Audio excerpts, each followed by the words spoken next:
우리가 잘 알고 있는 말씀 가운데 삭개오에 대한 말씀이 오늘 나오고 있습니다. 예수님께서 여리고로 들어가 지나가시더라 그랬습니다. 예수님이 지나가시는 것이 얼마나 중요한지 그 말씀 가운데 깨우쳐 주고 있습니다. 예수님께서 여리고로 지나가는 동안에 사람들을 만나셨다. 아주 중요한 영적인 의미가 있어요. 사람이 변화돼야 되는데, 예수님 만나서 바뀌어져야 되는데, 그래야 영생을 사는 것인데, 오늘 본문 말씀 가운데 구원을 받아야 되고 영생을 살아야 되는 그런 말씀을, 우리에게 귀한 말씀을 해주시고 있어요. 우리 사랑하는 서산제일감리교 성도들도 오늘 새벽을 깨어 기도하러 주님 전에 나와서 간구할 때 예수님 만나 변화되는 온전한 삶으로 살아가시기를 간절히 축원합니다. 우리 삶의 방향이 있는데 예수님을 닮아가는 삶이에요. 예수님을 바라보는 삶이고 예수님의 음성을 듣는 삶이고, 그래서 삶의 목표가 영생의 삶으로, 구원의 삶으로 온전히 살아가는 그런 주의 종들이 되시기를 간절히 축원합니다. 근데 예수님이 여리고로 들어가 지나가시는 동안에 삭개오라고 하는 사람이 있었습니다. 이 삭개오는 세리장입니다. 부자였습니다. 그런데 키가 작은 사람이었습니다. 세상적으로 보면 열등감이 많았던 사람 중에 한 사람이라고 볼 수가 있습니다. 세리장이는 유대인들이 봤을 때는 로마의 앞잡이 노릇을 하는 사람이다 해서, 이 사람은 아주 나쁜 사람이다, 세금은 그 사람한테 주긴 주지만은 그러나 억지로 주니까 불편한 거예요. 이 사람 나쁜 사람이고, 유대인들, 우리 동족의 피를 갉아먹는 사람이고, 이 사람은 상종도 하기 싫은 사람이고, 그 사람이 나타나면 다 사람들이 다 피하고 싫은 거예요. 싫은 거예요. 한마디로 이 사람은 없었으면 좋겠다 하는 그런 대접을 받고 있는 사람이었습니다. 또 키도 작고 말이죠. 볼품도 없고 인품도 그렇게 좋아 보이지도 않고 그런 사람인데, 이 사람이 나름대로 그래도 삶의 자기 규칙을 가지고 살았을 거라 생각합니다. 이렇게 대접받지 못하고 살 바에야 내가 돈이나 많이 벌어야 되겠다. 기회가 왔으니까 돈이나 잔뜩 챙겨가지고 내가 돈하고 좀 살아보자. 부자로 살아보자. 세상에서 먹고 싶은 거 시커 먹고, 세상에서 누릴 것 다 누리고 돈 벌어가지고 세상에서 자녀식들에게 줄 것도 다 주고, 남 신경 쓸 거 뭐 있어. 그냥 남 신경 쓸 거 뭐 있어. 나만 잘 살면 되지 뭐. 이런 자기 나름대로의 기준과 규칙을 가지고 그런 대로 살아가는 거예요. 그런 대로. 겉으로 볼 때 사는 건 괜찮아 보이는 것 같지만은 그 속은 자꾸 문드러 가져가는 걸 볼 수가 있어요. 하나님 말씀에서부터 멀어지고, 또 하나님의 뜻이 무엇인지도 관심도 갖지 아니하고, 하나님의 뜻대로 살라 그러면 이렇게 사는 게 지금 제대로 사는 거가 아니까 말이죠. 일부러 피하게도 되고 그랬을 거라 생각합니다. 사람들도 나를 무시하는데 그런데 돈은 나를 무시하지 않는단 말이에요. 돈은 그거 가지고 쓸 수 있으니까 돈 가지고는 대접을 받는단 말이죠. 부자, 어떻게든지 더 많이 착복해야 되겠다. 어떻게든지 이유를 들어가지고 더 많이, 로마 정부에는 딱 고정된 액수만큼만 지불하고 그 다음은 자기 거다. 그러니까 자기가 가지니까 기회가 있은 대로 아주 그냥 동족들 거를 어떻게든지 빼먹어야 되겠다, 이런 생각을 가지고 살았던 사람입니다. 세리장이니까. 대한민국에 이런 분들이 많이 있다는 게 난 마음이 아파요. 참 우리 성관이 같은 경우도 보니까 세상에 그 사람이 그러더라고. 성관이 위원장, 가족이 3분의 1이라서 가족들끼리. 그리고 그것이 관례라는 거예요, 관례. 그리고 이 성관이는 가족 기업이라는 거예요. 야, 대한민국이 어떻게 이렇게 부패했을까? 그냥 계속 초법적인 법 위에 서가지고 있으니까 말이죠. 그러니까 계속 그냥 온 가족이 빼먹고 또 빼먹고 썩어도 보통 썩은 게 아닌데, 그럼 그걸 보면 백성들은 가만히 있어야 되느냐? 야, 이거 있을 수 없는 얘기다. 한번 생각해 보세요. 대한민국이 말이죠, 소쿠리 투표를 했다. 소쿠리에다가 투표용지를 넣었다. 세상에 이게 있을 수 있는 얘기예요. 그 귀한 한 표 한 표를 그렇게 가볍게 여기는 사람들이라 그러면 별짓을 해도 다 그냥 뭐 초법적이니까 그렇게 되면 내 표가 어떻게 되는지 모르고 누구를 당선시켰는지도 모르고 물증은 없지만 심증은 자꾸 가는 그런 행태들을 보이게 되고, 그래서 이게 행정부도 말이죠. 그러고 귀에만 있으면 그냥 빼먹으려고, 나랏돈 빼먹으려고. 나랏돈을 흔히 눈먼 돈이라 그러지 않습니까? 눈먼 돈. 그게 어떻게 눈먼 돈이에요? 국민들이 피땀 흘려 낸 세금으로 운영되는 것인데요. 그런 사람들이 많이 있었다는 거예요. 삭개오 같은 사람. 사법부에서도 보니까, 판결할 때 보니까 국민들의 눈높이에 맞지 않는 판결을 하는 걸 보니까 이건 물증은 없지만 뭔가 이렇게 거래가 있는 거 아닌가? 이런 생각이 자꾸 의심이 드는 거예요. 그래서 참 이 대한민국이 이렇게 망가지게 됐나? 이렇게 썩었나? 너무너무 힘들고 아프고. 가만히 보니까 제가 참 부끄러운 얘기인데, 제가 감리교회 성관위원장, 중청년회 성관위원장도 감리교회 감독 선거하는데 보니까 이건 뭐 정말 사회가 여러분 기독교 교회가 썩으면은 사회가 썩어지는 것과 똑같다고 보시면 됩니다. 이게 뭐 참 부끄러운 얘기예요. 기회만 있으면 빼먹으려고, 여기서 빼먹으려고. 마귀짓 하지 말아야 될 줄로 믿습니다.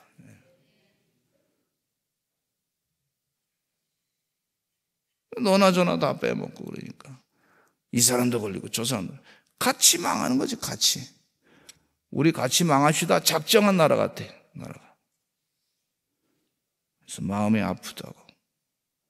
예수님을 제대로 만나야 될 줄로 믿습니다.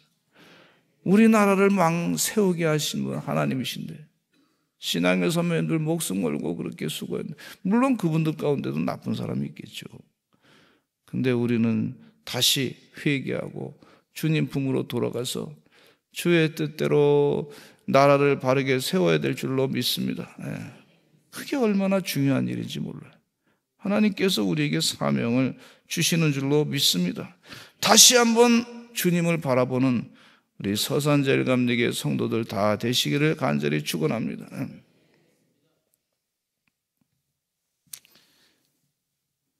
그래서 이 삭개오가 예수님이 어떤 사람인가 해서 보고자 하되 키가 작고 사람이 많아 할 수 없어.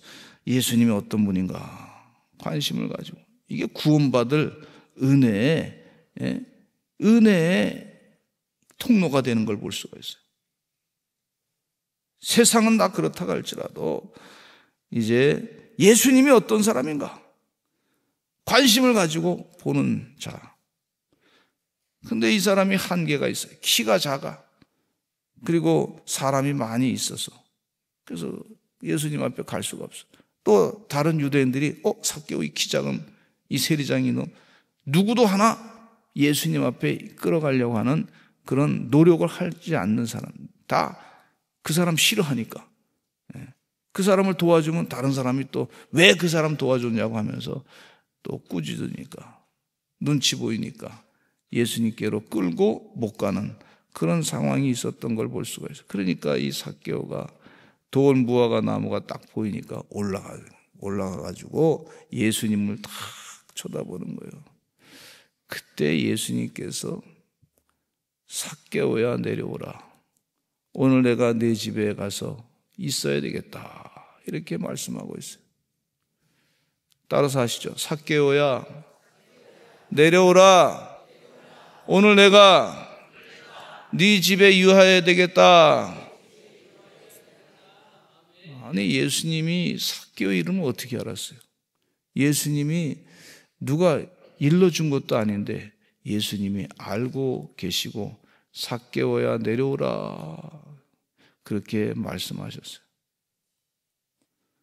이게 영혼에 대한 관심이 있으면 그 이름도 기억하는 것을 볼 수가 있어요. 근데 저도 우리 교회 성도님 어떤 때 보면 이름이 헷갈릴 때가 있어요.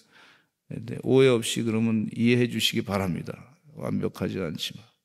근데 어떤 분은 또 보니까 한 20년 지났는데도 그 얼굴이 기억나는 분이 있어요. 교회를 안 나왔는데 나왔다가 안 나오는데 계속 기억나는 분이 있어요. 근데 그 성령님이 자꾸 기도하라 그러신 것 같아요. 그분을 위해서 기도하라고. 하나님 그 영혼 지켜달라고 기도하고 또 가끔 이렇게 생각이 나시면 기도하라고 하신 것 같아요. 그래서 그 이름 불러가면서 그 얼굴 생각하면서 기도하게 되고 또 기도하게 되고 그렇습니다. 영에 대한 관심이 하나님께서 있게 하시는 것을 볼 수가 있어요. 그러니까 예수님께서 삭개오야 내 집에 오늘 위하여야 되겠다. 이게 무슨 얘기냐면 예수님께서 유대인들이 봤을 때는 수근수근거리잖아요. 뒤에서 예수님이 지금 저 죄인 놈의 집에 가서 같이 밥을 먹어? 저 죄인과 같이 밥 먹으면 똑같이 부정한 사람이 될 텐데 예수님이 세상적으로 지금 인기가 쫙 올라갔는데 어떻게 저 못된 놈하고 같이 밥을 먹어? 우리는 지금 이 성경 말씀을 읽는 그냥 금방 이해가 되지만 옛날에는 도저히 이해할 수 없는 그런 상황이었단 말이에요. 저 죄인 놈, 매국노, 나쁜 놈, 그 놈한테 가서 지금 예수님이 밥을 같이 먹자 그래요. 언론에서 지금 난리가 났을 거예요. 밥을 한 끼 먹으려고 뭐 먹을 게 없어 거기 가서 먹냐 뭐 이렇게 얘기할 것 같아요. 근데 예수님께서 그 집에 들어가서 식사를 할 때에 삭개오가 예수님께 얘기합니다. 우리 8절 같이 읽어보겠습니다. 시작. 삭개오가 서서 주께 여짜오되 주여 보시옵소서 내 소유의 절반을 가난한 자들에게 주겠사오며 만일 누구의 것을 속여 빼앗은 일이 있으면 내 갑절이나 갚겠나이다 그랬어요. 삭개오가 예수님 만나고 난 다음에 삶의 방향을 결단합니다. 이전에는 내가 세상적으로 돈에 취해가지고 돈이 많아지는 것에 대해서 욕심을 갖고 살았는데 이제 삭개오는 예수님 만난 다음에 내 소유의 절반을 가난한 자들에게 나누어 주겠습니다. 누구의 것을 속여 빼앗은 일이 있으면 내 갑절이나 갚겠나이다. 이렇게 삭개오가 고백을 했습니다. 내 식물을 물 위에 던지라. 그리하면 열한 후에 다시 찾으라고 하셨는데 삭개오는 당장 지금은 물질이 가난한 사람들에게 나눠줌으로 말미암아 물질이 좀 없어진 것처럼 보일 수 있겠지만 열한 후에 다시 찾는데 수많은 영혼을 다시 찾는 역사가 있는 걸 볼 수가 있어요. 하나님께서 이 삭개오의 결단을 주님께서 보시고 오늘 구원이 이 집에 이르렀다. 그렇게 예수님께서 선포하신 것을 볼 수가 있어요. 아브라함의 자손이다. 인자가 온 것은 잃어버린 자를 찾아 구원하려 함이라. 삭개오를 얼마나 칭찬했는지 몰라. 이 집에 구원이 이르렀습니다. 이전에는 돈이 최고였고 그게 인생의 목표였어요. 그게 우상이야, 돈이. 근데 예수님 만나고 난 다음에 이제 가난한 사람들을 생각하게 되는 구원에 이르게 된 걸 볼 수가 있고 영이 바뀌어지는 걸 볼 수가 있어요. 오늘 제가 드리는 이 설교는, 이 삭교 얘기는 아마 신앙생활 오래 하신 분들은 많이 들었을 거라 생각합니다. 우리의 삶이 방향이 조금씩 바뀌어지긴 했지만 온전히 바뀌어지는 역사가 우리 사랑하는 성도들에게 있으시기를 간절히 축원합니다. 물론 우리가 삶을 살 때 일용할 양식을 주옵소서. 일용할 양식을 필요해요. 존 에셀레 목사님이 말씀하신 경제 원칙 가운데 할 수 있는 대로 버르시오, 할 수 있는 대로 저축하시오, 할 수 있는 대로 가난한 사람들을 나눠주시기 바랍니다, 이렇게 하셨단 말이죠. 그러니까 영적인 지혜를 가지고 하나님 도와주시어서, 유태인들은 삶 가운데 보니까 이거는 내가 하나님께 11조를 드리고, 요것은 내가 생활비로 쓰고, 요건 내가 저축하고 투자할 것이고, 생활비 받으면 그걸 탁탁탁탁 잘라가지고 봉투대로 잘라가지고 그걸 이렇게 쓰는 그 경제 원칙을 가지고 사는 걸 볼 수가 있어요. 우리도 주님 은혜 가운데 물질에 대해서 잘 하나님의 뜻대로 쓰시려고 애쓰시기를 간절히 축원합니다. 그게 참 영적인 지혜야. 구원에 대한 성경 말씀은 성경에 보니까 500절이지만은 이 재정에 대한 말씀은요 2500절이야. 5배가 더 많아. 물질을 어떻게 잘 쓰느냐에 따라서 이 삶이 달라진단 말이죠. 우리 사랑하는 성도님들, 주의 은혜 가운데 선한 일을 감당하시는 하나님의 종들이 되시기를 간절히 축원합니다. 바나바는요 자신의 밭을 팔아서 사도들에게 바치고 교회를 위해서 헌신했던 걸 볼 수가 있어요. 그래서 바나바는 참 초대교회 존경받는 인물이었고, 바나바를 통해서 예수님 믿는 사람들을 죽이고자 했던 사울이라고 하는 사람을 바나바를 통해서 그가 회심했을 때 바나바가 사울을 초대교회에 소개했던 그 위로자였고 또 권위자였던 것을 볼 수가 있어요. 그러니까 바나바가 초대교회 사도 사울을 천거하니까 사람들을 죽이던 그 사람을 초대교회 성도들이 받아들일 수 있는 그런 은혜가 그 가운데 있었던 걸 볼 수가 있어요. 성 프란시스코는 부유한 상인의 아들이었지만 모든 재산을 버리고 가난한 사람들과 함께 살면서 그들을 섬겼습니다. 주여 나를 평화의 도구로 써주소서. 척핀이라고 하는 사람은 자신의 전 재산 8조 원을 살아있는 동안에 모두 기부했습니다. 우리 감리교 선교사를 보내셨던 가우처 박사님이라고 하는 분이 미국에 계신데, 이 아펜셀라 목사님을 이곳에 파송하기까지 이분은 일본 선교에 자기의 재산을 많은 것을 투자하고, 중국 땅에도 선교사의 사역을 위해서 투자하고, 일본 땅에 학교도 세우고, 또 한국의 아펜셀러 선교사님을 보내셨던 이 가우처 박사님, 아주 훌륭한 믿음의 사람이었던 걸 볼 수가 있어요. 지금도 아펜셀러 생가에 여행하다 보면 가우처 박사님의 무덤에 가서 그분이 참 훌륭한 일 하셨습니다 하고 거기서 예배드리고 기도하고 그러고 와요. 사도행전 20장 35절에 이런 말씀이 있습니다. 주는 것이 받는 것보다 복이 있도다. 우리 다 같이 주여 많이 하시고 통성으로 기도하시기를 바랍니다. 주여 도와주시어서 삭개오의 삶 교훈을 통해서 우리도 온전히 구원받는 아브라함의 자손, 구원받는 자손이 될 줄로 믿습니다. 우리 주여 많이 하시고 통성으로 기도하겠습니다. 주여